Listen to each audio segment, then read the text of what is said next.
Good afternoon, everyone, and thanks for joining this month's edition of the Florida Food Policy Council's Florida Food Forum, hosted by the Policy Committee of the Council.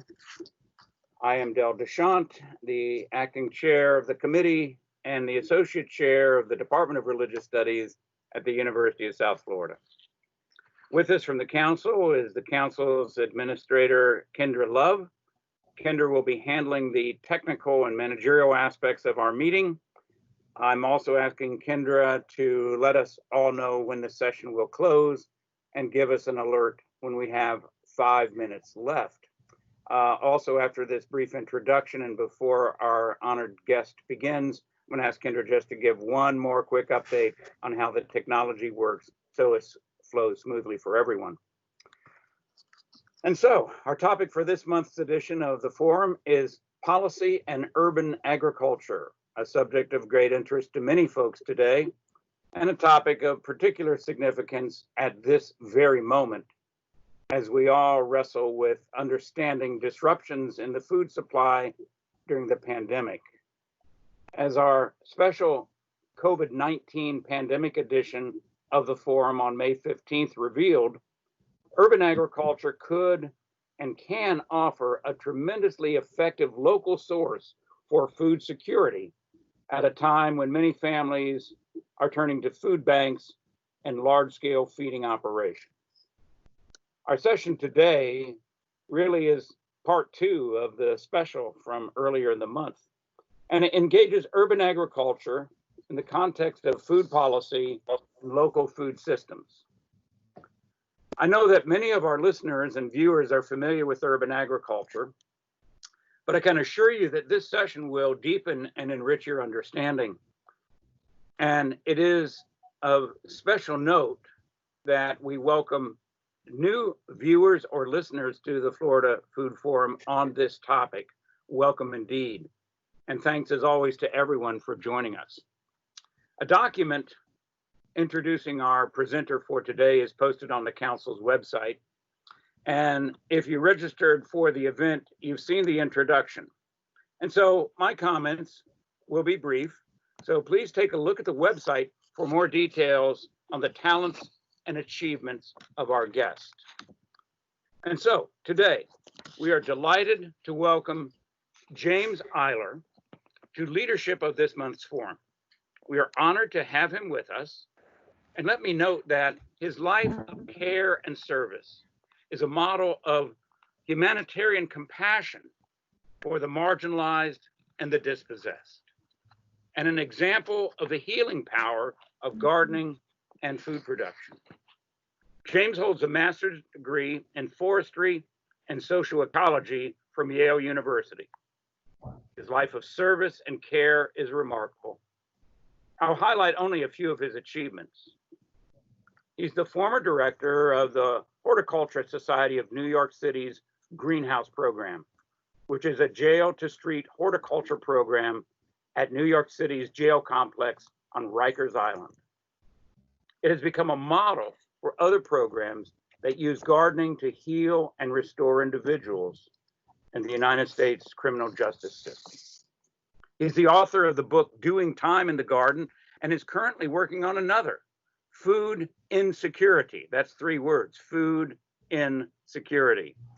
He has appeared on National Public Radio, CBS, and programming in Japan, France, and Canada. He's the founder of Urban GreenWorks in Miami, which furthers his earlier mission to restore the lives of incarcerated persons and at-risk youth. You can find much more information on James's background on the Florida Food Policy Council's blog for today's event. His career path has led him throughout the world and through realms that many would find daunting, and we are honored to have him with us today. James will have the platform for 20 or 25 minutes or so, and following his presentation will be an opportunity for questions and discussion. And before going further, let me invite everyone here today to consider joining the Florida Food Policy Council. You'll find information about membership on our website. Kendra will facilitate the question session.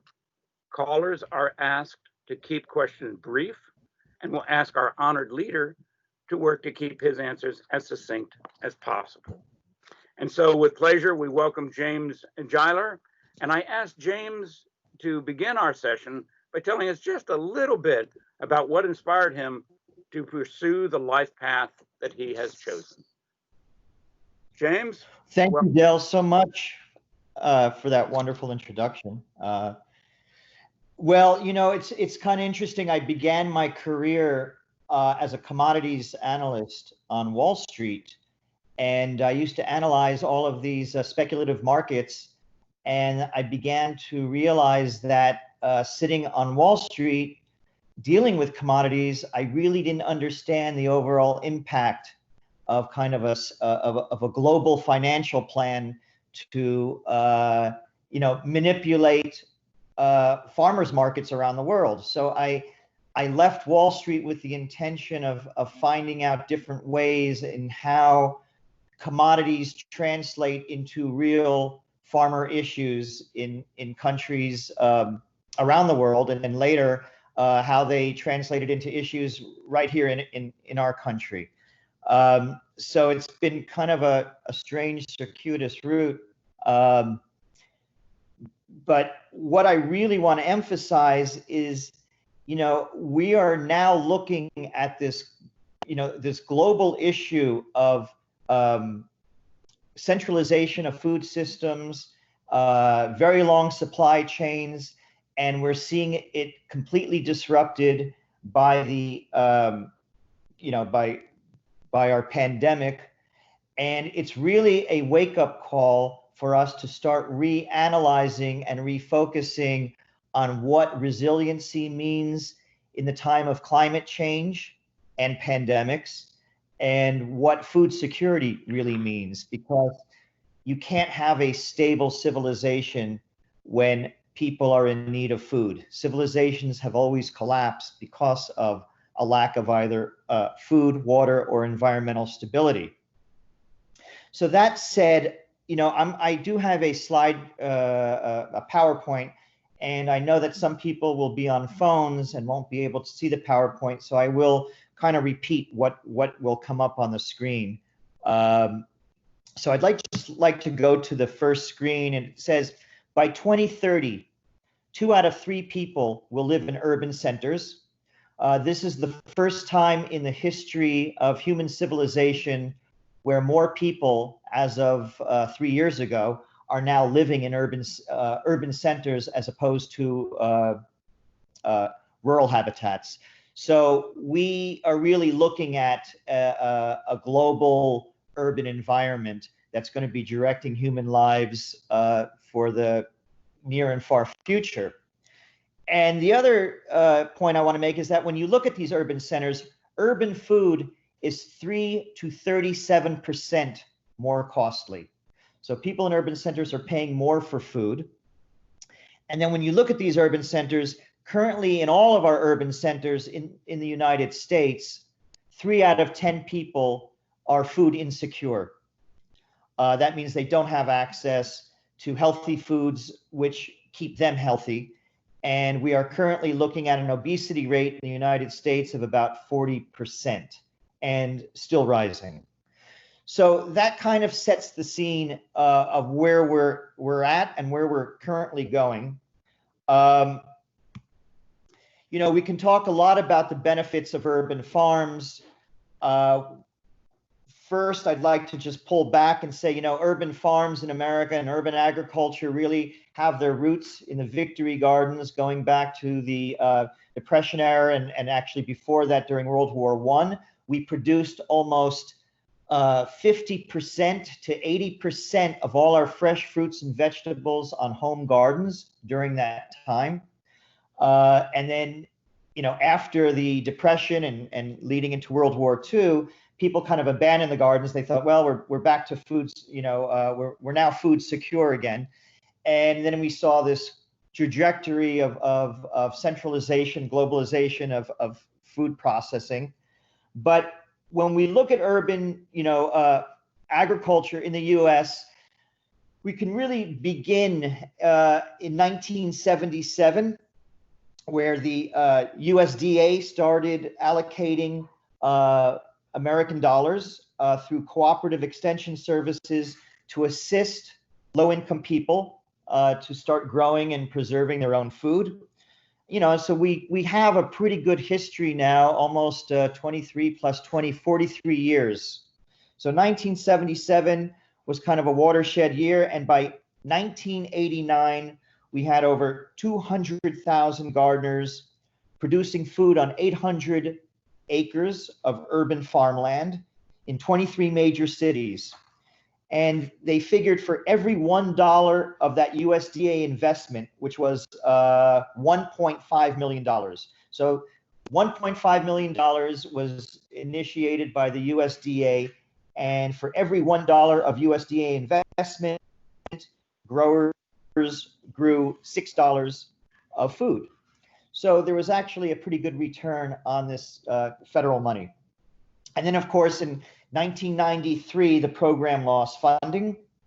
They really wanted nonprofits to step in and resume and really take over the federal cost of promoting these urban farms. And there was an outcry, so that by 1994, the USDA came back and allocated, another $3 million because they signed something called the U.S. Food Security Act. And this really kind of stepped up again the idea that urban farms had many benefits for producers and consumers. And that also linked into SNAP and WIC, where you had the onset of farmers markets, where urban producers had markets where people could actually use food stamps and other kinds of vouchers to produce food in low-income neighborhoods that was freshly grown. So, what we really look at are all these different kinds of benefits of urban farms, because the reality is that we have to really create a distinction between what an urban farm is and what a community garden is, because at the time, really they linked community gardens with urban farms in all of the USDA allocation. And we have to ask ourselves, okay, can we really produce enough food through urban agriculture when you have kind of these plots of land divided up into individual plots? What is an urban farm? What is a community garden? But what we really want to first say is, what are the benefits? And we do know that there's environmental services that these plots of land provide. There's educational services. Most urban farms with public money or foundation money offer workshops. They bring in schools. They bring in neighborhood children. They grow food to help families in need. And they also give jobs to help people in the community actually working with added value products. I want to mention that in Miami, I ran for almost 7 years a 3/4 of an acre plot right in Liberty City, which is a low-income community right in the heart of Miami, 10 minutes from downtown. And it provided all these different services. And it was a farm. The problem is, of course, is that at some point you have to make a decision. Are you providing services to the community, or are you trying to make money? Because the difference between a community garden and an urban farm is that urban farms demand full-time staffing to constantly be growing food to generate an income for the farm staff. And then, of course, if you have additional benefits, like you're providing educational programs, you're taking food to elderly centers or to healthcare centers, if you're distributing food to food banks, then you are cutting into your profits, which generally go to, say, restaurants in Miami. So it's kind of a delicate balance, is how do you generate income for people running these farms at the same time who are providing social benefits? what we see is that there's fundraising involved. And with that fundraising, you're dependent on funders who may not want to fund you past 2 years or 3 years or 4 years. So when we're going on 7 years, we spend more time trying to raise money to keep the farm going than, say, other important activities, which goes back to, and I'll really end this presentation talking about the new opportunities with the USDA. But it's a question of, is there a responsibility for government and policy to promote urban farms as part of an integrated infrastructure in different cities throughout the US, in light of all these different services they provide? Again, we're not like a shipping container growing microgreens for a restaurant trying to generate income for a farmer. There's all these additional services that are being provided. We also talk about, the necessity of urban agriculture to start feeding a urban population. And I just throw this one slide, looking at Cleveland, Ohio, for example. They did someone did a research on what it would take to feed the city of Cleveland through urban agriculture. And they came up with that 80% of every vacant lot, 62% of every commercial rooftop, and 9% of every occupied residential lot would have to be put into production to feed the entire city with its required fruits and vegetables. So, we're not trying to, we're not looking at urban agriculture as a cure-all, but what we are looking at are different ways in which we can inspire urban agriculture to be a full part of the integral, functioning capacity of an urban center. And then, of course, this is just urban. You also have peri-urban areas around cities that could be put into production. And we're going to look at a few other cities that are actually doing this kind of work. Quickly, when we look at health costs related to poor food, we are estimating at $140 to $190 billion per year spent on diet-related health issues. That's obesity, diabetes, heart disease, osteoporosis, cancer. So $190 billion goes to treating the disease, but nothing goes into the prevention of disease. In other words, what if you allocated some of this money into areas like urban farms where people can learn about growing food and then actually eating the food they grow? I'm going to add this very quickly. Just because you provide certain cities and communities with access to fresh, affordable food does not mean they are going to consume it. When I worked on Rikers Island, I would always ask inmates when they left on the day they were leaving, what's the first thing you're going to do when you arrive in the city, when you're released from jail? And 80% gave the same answer. They were going to get a Big Mac.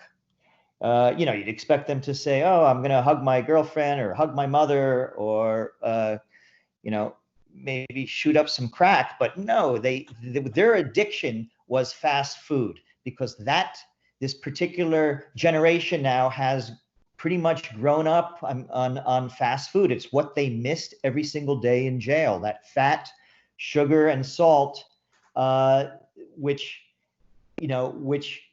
kind of emblemized the Big Mac, and that's what they wanted. So really what we need to do is change diet. We have to change habit. We have to change addictive nature to certain kinds of foods that are extremely unhealthy.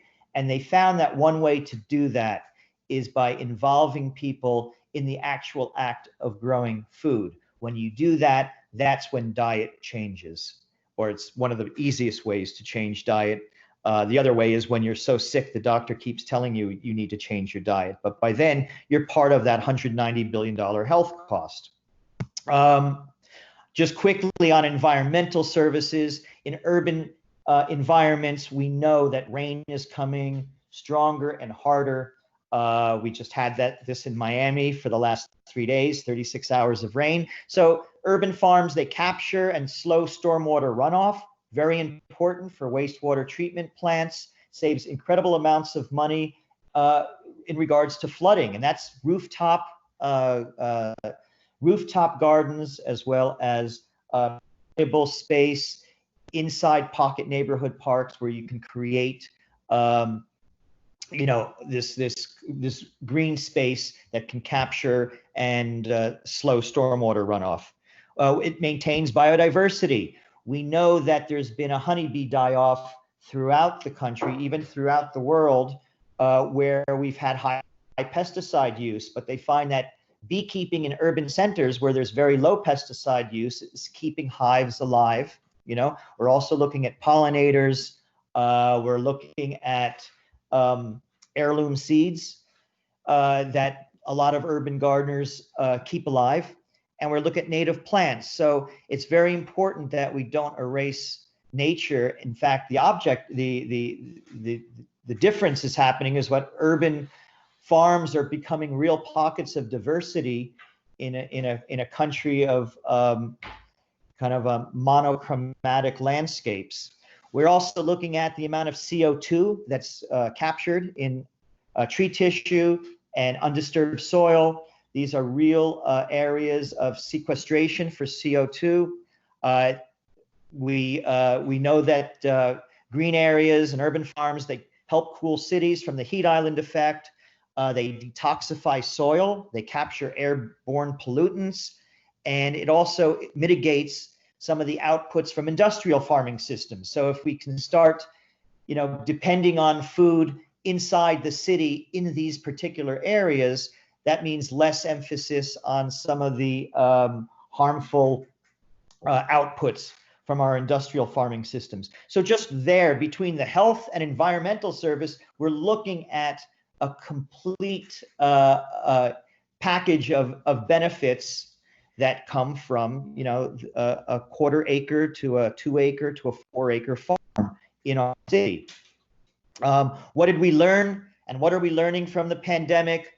We really need shorter supply chains.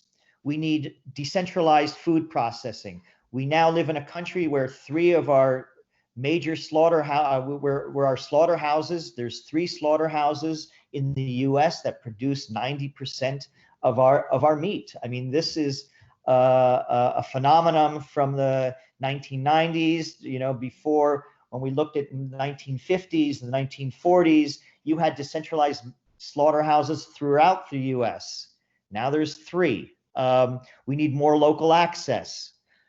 We found that direct farmer to consumer relationships are very beneficial for farmers. In fact, farmers who supply farmer markets were the ones that did very well during the pandemic. Those that supplied monocultural crop systems and were supplying schools, restaurants, major institutions, they're the ones that fared really poorly during the last 2 months. So we're finding that polyculture systems are not just environmentally resilient, they are financially resilient.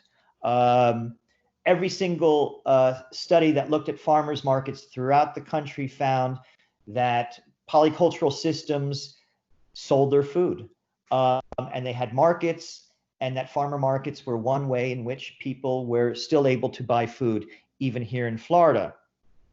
So we have these 3 perspectives, the social perspective, the economic perspective, and the ecological perspective. And we really need to take those into account when we look at designing these policies that bring urban agriculture into the infrastructure of our planning systems, moving forward to developing suburban urban areas. I looked at Philadelphia just to give you an idea, and as someone from Miami, whenever I talk to someone from the USDA, they always laugh and say, wow, Miami's really behind the curve. And it's pretty amazing once you leave Miami and actually South Florida and maybe even North Florida, and you start going into some of these other states, you see how much progression there is in developing these kinds of urban farm, urban agricultural systems. In Philadelphia, for example, you have something called, first of all, you have a director of urban agriculture who oversees and facilitates all the activities around the city, including land tenure and zoning. You have a city harvest, which is a partnership between nonprofits and the city with food banks, city-run farms, and resident and community gardens. The city does sponsor and support a 4-acre farm in Philadelphia with salaried staff. And they also offer free seedlings, seeds, compost, and technical information. So that's really important. And just for the pandemic, they put out Harvest 2020, which is to mobilize 100,000 people to grow and share food. And they can do that because they have the network in place.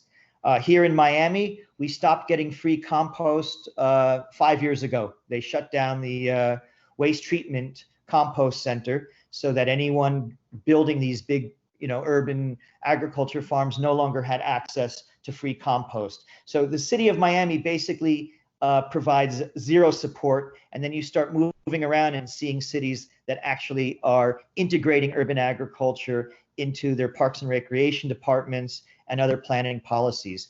Seattle mandate, and I'm going to go a little faster because I think I don't want to run out of time.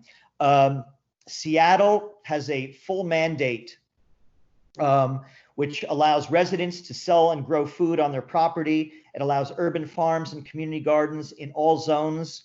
It has dedicated food production on rooftop greenhouses. It allows chickens per lot from 3 to 8, with additional chickens if you have a larger land area for urban farms. They are constantly expanding their farmers markets throughout the city to allow for more direct farmer consumer relationships. And this is part of the Seattle Food Action Plan. And the action plan is to get more healthy food to Seattle residents, expand the opportunity to grow food in the city, strengthen the regional food economy, and reduce food-related waste. The city oversees 89 food gardens on a total of 33.7 acres. So that is that is Seattle's approach. I could go also, I wanted to talk a little bit about Atlanta as well. They also have hired a director of urban agriculture who oversees wasteland, gives people the opportunity to begin farms on wasteland, including under power line strips. They're looking at all different opportunities to increase production and education through urban farming. They have a 7-acre food forest that I actually visited right before the pandemic. And I think it's important that they're beginning a dialogue with residents on the importance of urban agriculture, and it's really beginning from the city. The difference there is that, when the city supports agriculture and the mayor actually has a mandate that by 2020, 85% of all Atlanta residents should have access to fresh, affordable food within a half mile of their home, then you have something to work with.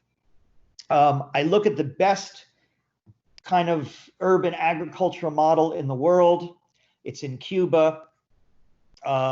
I could talk a lot about the history of it. And again, I'm running out of time.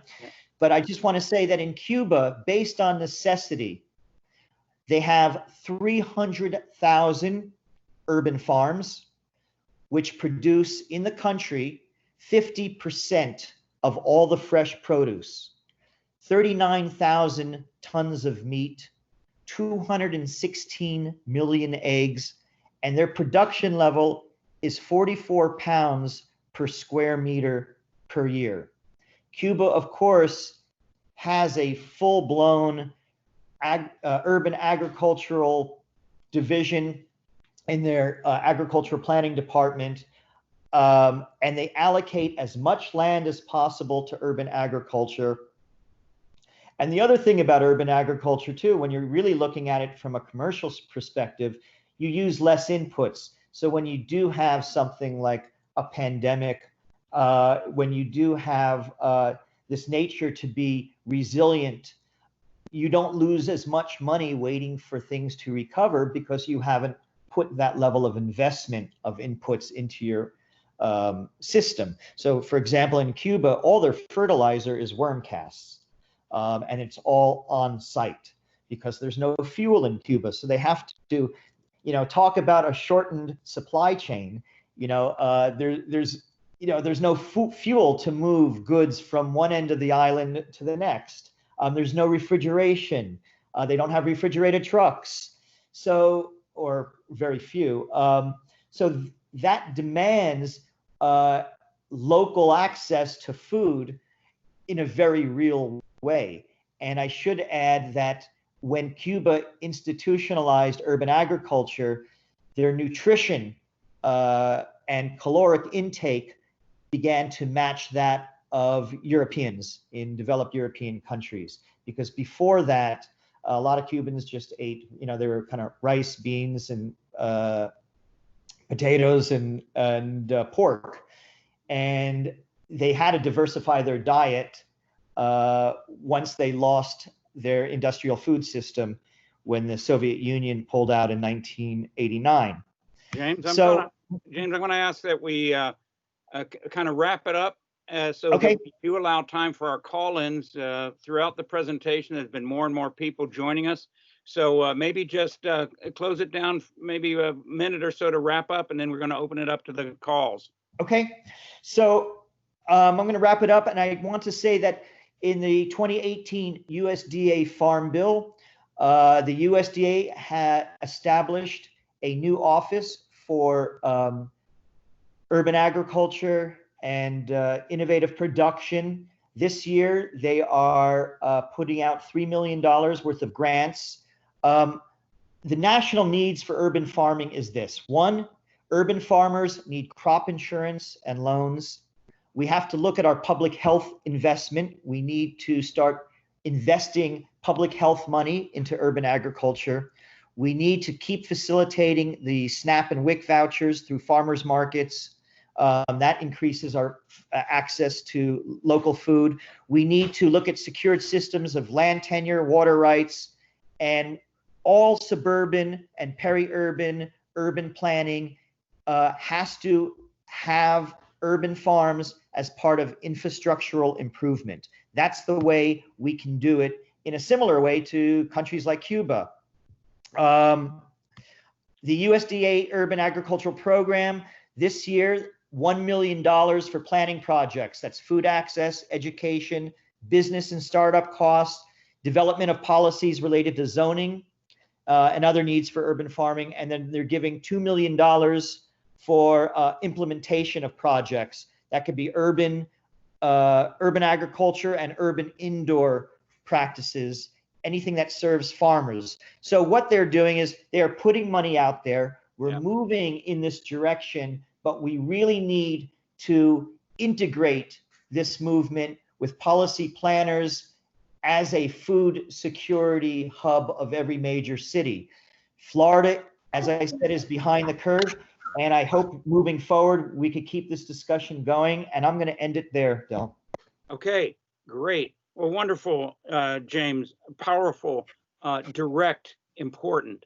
And there's even more people that have called in or come online. So, Kendra, you want to give us a quick briefing on how we will do our question and answer? Yes, thanks everyone for joining us. If you are joining us online, at the bottom of the screen, there is a bar where you can submit your questions. It is under conversations. You can type them in there, or you can unmute yourself and ask a question as well. We now have the ability to raise hands. So at the bottom of the bar, there's also an ability to raise your hand if you have a question. If you are on your phone, you can unmute yourself by pushing the star and then number 6, and that'll allow you to ask a question as well. Thank you, Kendra. So we welcome everyone, and our first question. So it looks like we already have one question. Sarah asks, I have a question about farmers markets. They are a great way to bring consumers close to food, but I wonder at the push to add more and more markets. Surely this is difficult for farmers to go to several of these a week. It takes them away from the farm, or they have to pay someone else to do this. Why emphasize these instead of shopping at regular grocery stores, and instead push for stores to buy the local food? Okay, should I answer that? Yeah. Yeah. So what we have to realize is that farmers make a lot more money at farmers markets than they do selling their food wholesale to middle people. If you go to New York City to the green markets, sometimes farmers are making $300,000 to $500,000 a year selling produce directly in the farmers market, and they developed relationships and contacts with consumers. So it's actually a really good way for farmers to make money. Now, if you have a huge farm and you're growing, 1,000 acres of potatoes, then you have a completely different market structure. But when we're talking about, farmers markets, we're talking about getting to know your farmers, who we get to know how they grow their food. We get to understand how they grow their food. So farmers markets don't just give you direct access to the farmer and to healthy, affordable food, because even if you're low income, you're allowed to use your vouchers to purchase that food. It's a great way to support a localized food economy. Great. Hi, my name is Ruth Gomez. I'm an alumni, and my major is public administration. I'm currently going to go, and so I was very excited to hear your policy planner being included into urban farming, and also this as well. I just wanted to have a few questions, but I also want to make a comment. We were able to get that compost soil from the waste plant. However, we found glass in it, and so there was a whole big thing because they were used for school gardens, and what we were presented with was not the same thing that was delivered to us. So there was a lot of these things going on in different schools. So I know for our part, we stopped requesting it. So there was much more that was going on to that for soil delivery and waste.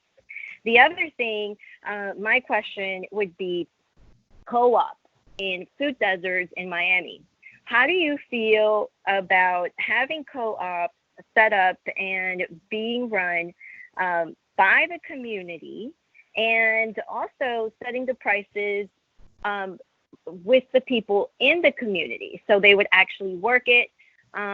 They would actually put the price on it, and then it would serve just like what you're talking about, these areas within, so that they would be able to get within that 2-mile radius fresh fruit or vegetables. Yeah, I think that's a great idea, and I think to some extent it has happened even in Miami. The problem is that you need funding. You need coordination, you need expertise. So it needs to be part of kind of a regional or local action plan that's, with workable models that people can replicate. So, but I think that whenever we want to do something new, there always is a question of who's going to fund it and who's going to carry it out. All right, bye. And its long-term use. But I think every little kind of nuanced activity you could bring into an urban area is helpful. And that does happen I mean, Oakland, California is a perfect example of those kinds of food co-ops. So they're out there. Thank you. I joined in right as you were suggesting where to look for grants, and I'm trying to start a community garden in South Miami, and we're operating under a 50C13. It's a grassroots organization. So if you don't mind repeating, I think you mentioned a couple of places to go for grants. Well, what I mentioned was the new grant coming out through the USDA. So if you go on to the USDA's site, their Urban Agriculture and Innovative Planning program, they will give you basically a way to start looking at whether you're eligible for those particular grants.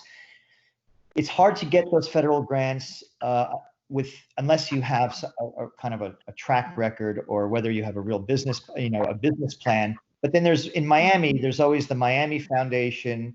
There's a number of different places that will provide for community gardens. It's just very difficult, like I said, to when you're looking at real production and you're looking at all these other benefits, you need continuous staffing. And when you're relying on foundations, they'll fund you for 2 years if you're lucky, maybe 3, but at some point they move on. And that's where we really have to look at getting support through city government, or having a commercial enterprise that creates a continuous income stream. I'm going to take privilege of the chair for just a moment, Kendra, as we're getting more questions coming in. And Thank you. One thing that James said, and James, you may want to comment further on this. The point that you made is an excellent one about the challenges in getting the USDA grants, especially for the small farmers. And the point that you made about folks having a track record, or in some cases having professional grant writers that write these grants that then receive the lion's share of those USDA grants, really puts the smaller projects at an extreme disadvantage. So, privilege of the chair, I would just point out that from a policy standpoint, it would be important for folks like us to advocate and to the degree that we can lobby for making those grants more accessible, and perhaps even shrinking the size of them, so that more smaller farmers and smaller community garden projects can benefit from them. I've heard over the years so many folks that are involved in local urban agriculture just lose interest or lose heart because they're not able to receive those grants. Meanwhile, we see much bigger operations, maybe large-scale urban farms, that are receiving the lion's share of that. So that's just an editorial comment. Right. You can follow on it if you like, but I just wanted to get that out from a policy perspective. And right, I was going to say, which is exactly why it has to be part of almost like a parks and recreation program, where you have constant maintenance of all these green spaces through a city allocated budget. They need to allocate money through the city for these community spaces and urban farms, so that people are not spending all their time chasing money. For every 15 grants, maybe they'll get 1 grant for 1 year for $1,000. I mean, how are you going to hire somebody?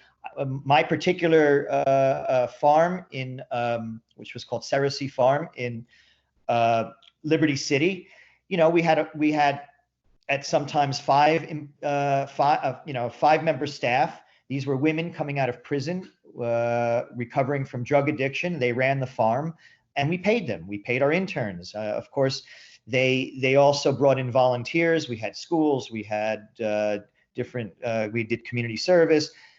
We did restitutional community service. But the point is that in salaries, I would pay out about $80,000 a year to keep this farm going. And that $80,000 was coming from foundation grants every year. Yep. Keep going. You and I could keep talking about this for a long time. Maybe we'll do an interview session down the road and go into more detail on this. But everything that you said about getting the more localized focus of city government, municipal government, county governments involved in the funding as a regular line item is absolutely important. And Kendra, I want to note that we have that article that was published on the Ecology Florida newsletter that deals with that issue specifically. We may want to put a link in there somewhere along the line, but let's open it up to some other people. I don't want to dominate this. Kendra, what else we got? So Del, just before we move on to our next question, one of our participants, Maisha, asked to be connected with the person on the phone who was interested in starting an urban community garden. So if that person can email me, please, I'll make sure that you two get connected. We also have two questions. One question was from Wendy. She asked, are there any Florida statutes that would prohibit or facilitate residential HOAs from establishing an urban farm within their neighborhood? You know, I don't know about the state of, I think it happens, and there's probably plenty of people out there who are much more policy savvy than I am. I just know one anecdote that there's a family in Miami Shores. They fought the city for 6 years to be allowed to grow vegetables in their front yard. And it took them 6 years, but finally they won. But it just goes to show you, that every county, every city has, different statutes in regards to what you're allowed to do with what. So that's kind of a difficult question. I know through experience, we opened up a farmer's market in 2009 in Liberty City that the city shut down.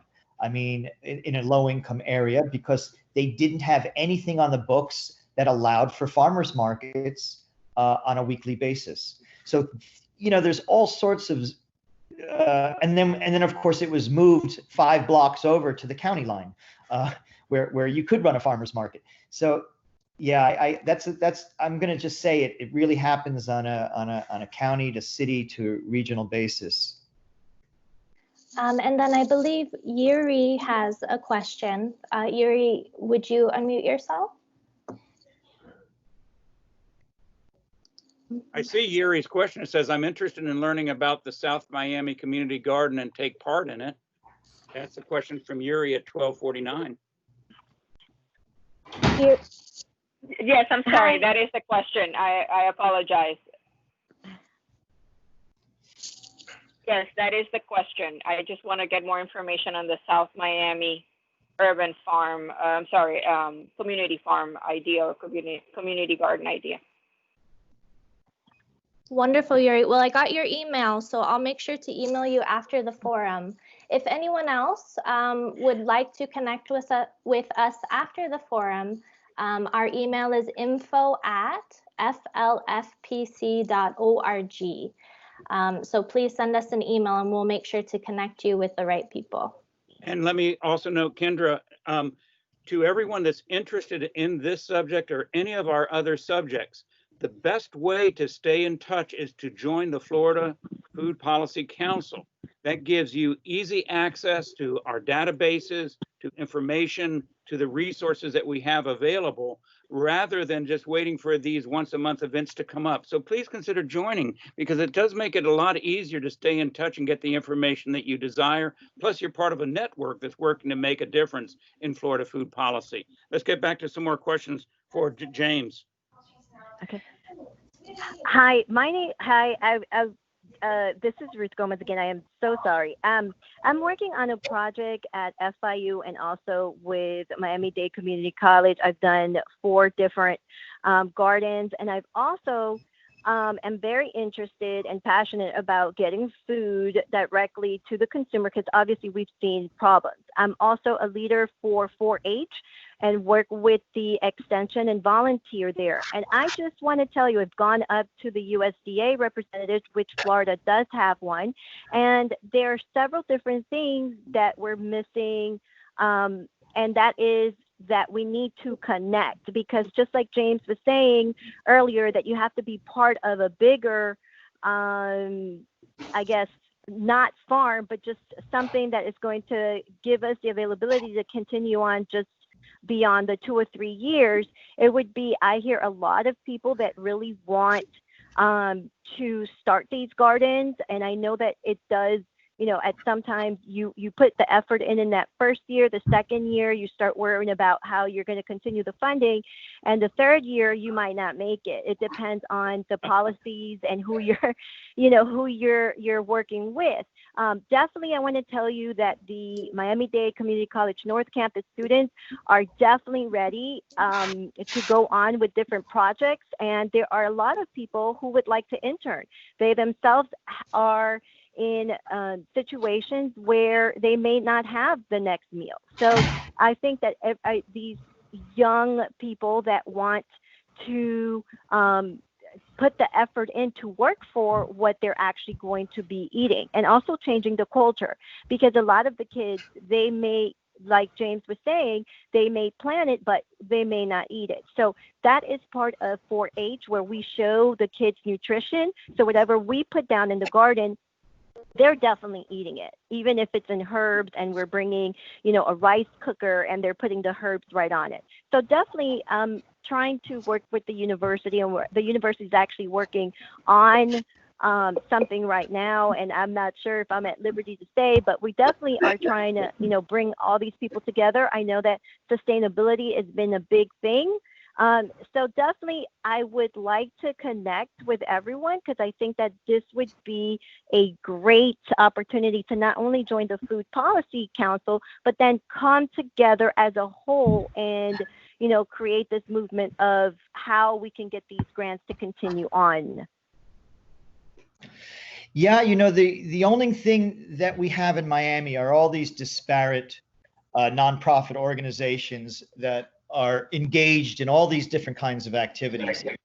And I think the problem with South Florida is that there's no organization that looks, or city organization that other cities have, that looks at all these overarching activities and unites them into this dynamic network. So you're kind of like by yourself, pulling all the different strings and trying to find who's doing what, and then and trying to understand, what is the greater network. And I think that on one hand, my answer is, would be find, and there are some groups out there, and if you email me, I can tell you exactly who to look for.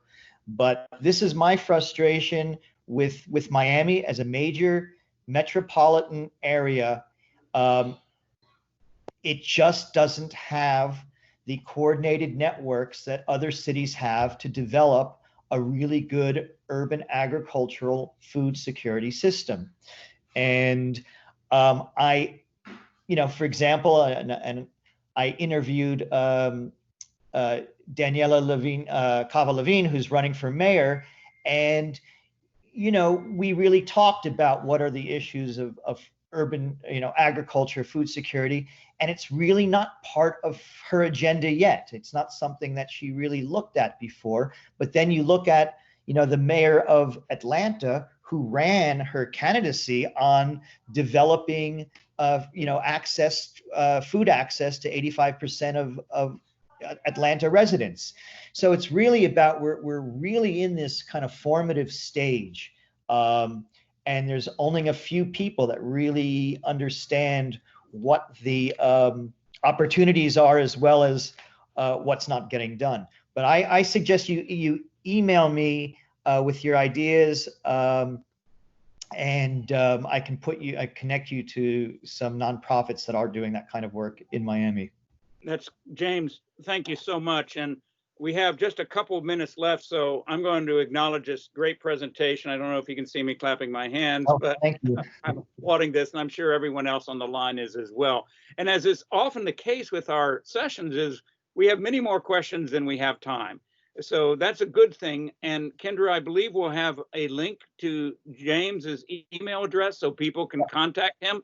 And I want to encourage everyone that has more questions for James, or for the Florida Food Policy Council in general, or for me, or for Kendra, to go ahead and contact us through the Florida Food Policy Council website. James, again, we acknowledge the tremendous work that you've done throughout your life. We are honored to have you with us. And what a great presentation today for all of us, truly inspirational. Now, before we leave, I'm going to ask Kendra if she would tell us just a little bit about our next food forum that's coming up on June 26th. And if you're on the mailing list, you're going to get information on this, but Kendra can tell us a little bit about it right now. Kendra, please. So on the last Friday of the month, we will be holding our next forum online, same place on Microsoft Teams, same time from 12 to 1 o'clock. Our speaker is going to be talking about technology and policy. So it will be a great event. Our speaker will be Ricky Stevens, and he works with agritecture. Okay, well, great. Please sign up for that. And also, as I said before, it's important to become part of the Florida Food Policy Council. We can't do it alone. It can't be just a small handful of people. We're really working to build a statewide network of folks that are committed to improvement in Florida food policy and also the Florida food system. So please consider becoming a member of the Florida Food Policy Council. Your support helps us and continues the kind of the forward motion that you're seeing through these Florida food forums and the other activities that the council is involved in. Thank you again to everyone for joining us today. And thank you so much, James, for bringing your inspiration, your heart, and your care to the world and to us. I'm honored for, for you inviting me to present. I really appreciate it. Okay. And so goodbye to all, and we'll see you again in a month. Thank you. Bye. Thanks, everyone.